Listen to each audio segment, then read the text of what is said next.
আসসালামু আলাইকুম রহমতুল্লাহ। সুপ্রিয় দর্শক মণ্ডলী, আশা করি মহান রব্বুল আলমিনের অশেষ মেহেরবানি ও দয়ায় আপনারা সবাই ভালো আছেন।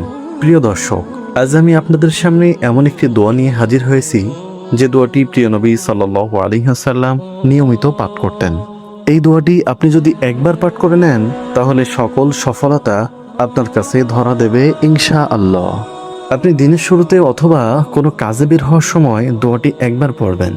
ইনশাআল্লাহ আপনার নেক মাকসাদ অবশ্যই রব্বুল আলামিনের দয়ায় পূর্ণ হয়ে যাবে।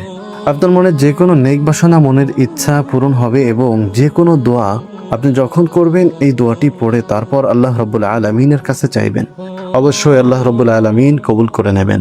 কারণ আমাদের আকাঙ্ক্ষা পূরণের মালিক তো একমাত্র তিনি। আমাদের যা কিছু চাওয়ার আমরা তো তার কাছেই চাইব। আমরা মাজারে যাই, আমরা গায়রুল্লাহর কাছে প্রার্থনা করি, আমরা সমাজের প্রভাবশালীদের কাছে সাহায্য চাই, অথচ আমাদের উচিত সবচেয়ে বড় প্রভাবশালী আমাদের সৃষ্টিকর্তা হাইয়ুল কাইয়ুম, চিরঞ্জীবী চিরস্থায়ী রব্বুল আলামিনের দরবারে প্রার্থনা করা। এই দোয়াটি তিরমিজি শরীফের 3482 নম্বর হাদিসে পাওয়া যায়।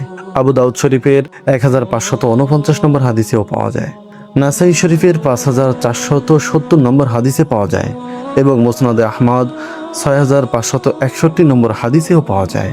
এবার আসুন আমরা সেই দোয়াটি শিখব। তবে প্রথমে আমরা এর অর্থটা জেনে নিই, তাহলে আমরা বুঝতে পারবো কত গুরুত্বপূর্ণ এই দোয়াটি। এর অর্থ হচ্ছে, হে আল্লাহ, আমি এমন জ্ঞান থেকে আশ্রয় চাই যা কোনো উপকার দেয় না, এমন অন্তর থেকে আশ্রয় চাই যে অন্তর বিনয়ী হয় না, এমন মন থেকে আশ্রয় চাই যে মন কখনো অতিরিক্ত হয় না, এমন দোয়া থেকে আশ্রয় চাই যে দোয়া কখনো কবুল হয় না। আল্লাহু আকবার। এতটা মনোমুগ্ধকর অর্থ সম্বলিত দোয়া, যে দোয়াটির অর্থ একবার পড়লে হৃদয়, মন, আত্মা একেবারে শান্ত হয়ে যায়। দেখুন কি সুন্দর অর্থবহ এর অর্থ, দেখে বোঝা যায় দোয়াটি কতটুকু গুরুত্ব। হযরত যায়েদ বিন আকরাম রাদিয়াল্লাহু তাআলা আনহু থেকে বর্ণিত, নবী করিম সাল্লাল্লাহু আলাইহি ওয়াসাল্লাম এই দোয়াটি পাঠ করতেন। দোয়াটি অনেক লম্বা, তার একটি অংশ বিশেষ আমি তুলে ধরলাম, যে অংশটা আমাদের জন্য খুবই উপকারী। আসুন দোয়াটি আমরা দেখে নেই। আল্লাহুম্মা ইন্নী আউযু বিকা মিন ইলমিন লা ইয়ারফাউ ওয়া কলবিন লা ইয়াখশাউ ওয়া মিন নাফসিন লা তাশফাউ ওয়া মিন দাওয়াতিন লা ইউস্তাজাবু লাহা। প্রিয় দর্শক, আপনার যদি আরবিতে পড়তে সমস্যা মনে হয় তাহলে আপনি দিল থেকে বাংলা ভাষায় এর অর্থ যদি আপনি পড়েন, তবু আল্লাহ তাআলা আপনার দোয়া কবুল করবেন ইনশাআল্লাহ। কেননা তিনি কোরআনে বলেছেন, যে কোনো ভাষায় আপনি তাকে ডাকেন না কেন, আপনার ডাক তিনি শুনবেন এবং দোয়াও কবুল করবেন। এটি কোরআনের ওয়াদা। সুতরাং আরবি পড়তে কষ্ট মনে হলে আপনারা বাংলায় পড়ুন।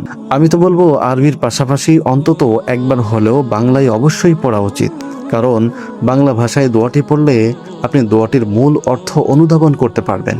হে আল্লাহ, আমি এমন জ্ঞান থেকে আশ্রয় চাই যা কোনো উপকার দেয় না, এমন অন্তর থেকে আশ্রয় চাই যে অন্তর বিনয়ী হয় না, এমন মন থেকে আশ্রয় চাই যে মন কখনোই পরিতৃপ্ত হয় না, এমন দোয়া থেকে আশ্রয় চাই যে দোয়া কবুল হয় না। প্রিয় দর্শক, অবশ্যই দোয়াটি পড়ার আগে এবং পরে দুরূদ শরীফ পাঠ করবেন। তারপরে আপনার মনের আশা আল্লাহর কাছে আপনার ভাষায় নিবেদন করবেন। আপনার যাবতীয় চাওয়া পাওয়া তার কাছে তুলে ধরুন। জেনে রাখুন, তিনি ব্যতীত সত্য কোনো উপাস্য নেই, সত্য কোনো ক্ষমতাধর নেই এবং সত্য কোনো দাতা নেই। তাই আমাদের সকল প্রয়োজন নিয়ে তার কাছেই ফিরে যেতে হবে এবং তার কাছেই সাহায্য প্রার্থনা করতে হবে। আল্লাহ তাআলা আমাদের সকলকে এই আমলটি বেশি বেশি করার তৌফিক দান করুন। আমিন।